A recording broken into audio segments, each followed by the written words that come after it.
In this lecture, we are going to work on last functionality of admin, that is dynamically displaying all this content: total products, total orders, total reviews, total revenue, out of stock and in stock. So instead of displaying in static way, dynamically we are going to render all the information. And this is our project. And here statically we have displayed the data. Open editor. I'm just going to open dashboard.jsx. Here I will be accessing the state. I will access all products. I will access all orders. I will not be accessing reviews because for reviews inside the query we should give product ID and review ID. But here we have to display all the reviews length.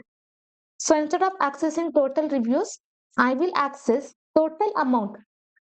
And all these states we have already defined in initial state. You can see using these products, I will have access to all the products. Using these orders, I will have access to all the orders. And inside this total amount, I will have complete total revenue. I will be passing this use selector hook state from where I have to access. I have to access from state.admin. Below this, I will create the variable dispatch, and for this, I'm just going to assign use dispatch hook. Below this, I will be creating use effect, pass the callback function. Second, I will be passing dependency array. As soon as my application mounts, here what I have to dispatch? I have to dispatch fetch admin products. Below this, again, I will be dispatching fetch all orders. So using this fetch admin products, I will have access to all the products, and using this fetch all orders, I will have access to all the orders. And inside this dependency array, I will be passing dispatch. Now below this, we will create the variables. For total product, I will create the variable total product, and for this, whatever products we are having, this will be stored inside the array. So I'm just going to find the length. Next, for orders, I will create total orders, and how many orders I am having, I'm just going to find the length. So using this, I can find total length of the product and total length of the orders. Now below this, I will be creating one variable out of stock. Now what I will do to find this out of stock, I will access products. There I will apply filter method. I will pass the callback function. Argument, I will be passing product. So one by one, it will be looping through all the elements inside the array. And here what I have to pass, if my product dot stock, if it is equal to 0, okay, how many product stock, if it is equal to 0, that length we have to calculate. One by one it will be looping, and for first product, if the product stock, if it is equal to 0, the condition satisfies and it will be included in the array.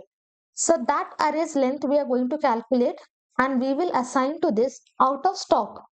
Next, I will be creating the variable in stock, and what we have to check, if product.stock, if it is greater than 0, and that length we have to calculate, and we will be storing inside this variable in stock.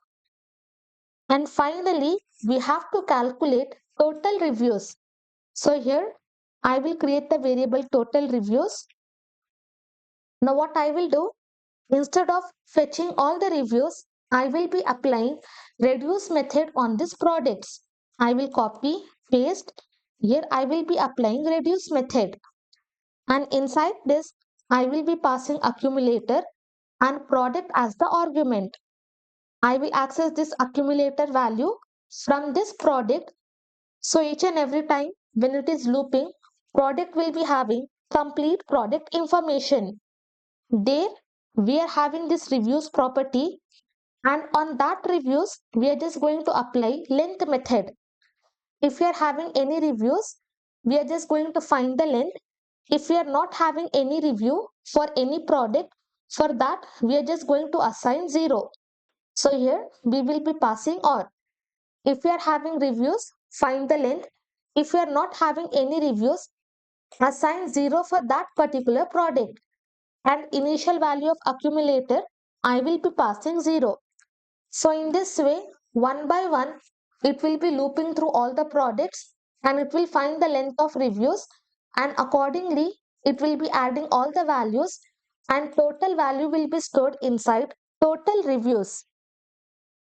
And once it is done, dynamically, we will render all the information. So we will come to main content, and inside this total products, I will render this total products.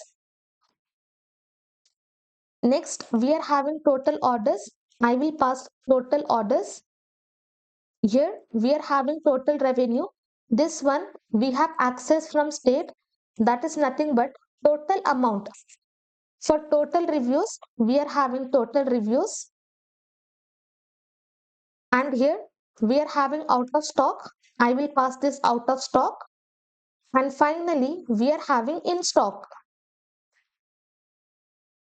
Now here data is displayed, but here I have just swapped the data. Let me just come here. For this total revenue, I have to pass this total amount, and for this total reviews, I have to pass total reviews.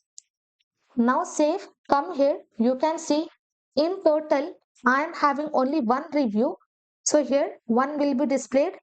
I am having 5 products and in total I am having 4 orders. My total revenue is this one. If we add all these total prices, we will have total revenue. Out of stock, no product is in out of stock, so we will have 0. And all the products are having stock, so we will have 5. Now I will come to products. For this, I will be giving 5 star. I will write excellent, submit review, come to admin dashboard. Now you can see I am having total reviews. And what you can do, you can create another product. You can give stock as 0 and you can check inside this out of stock. We will have 1. Total products, we will have 6. And based on the data, dynamically, we are going to render all the information. If you want to display all the users, then also you can create one box and there you can display number of users in our application. Successfully, we have completed all the functionality of admin dashboard. Next thing, we are going to deploy this project.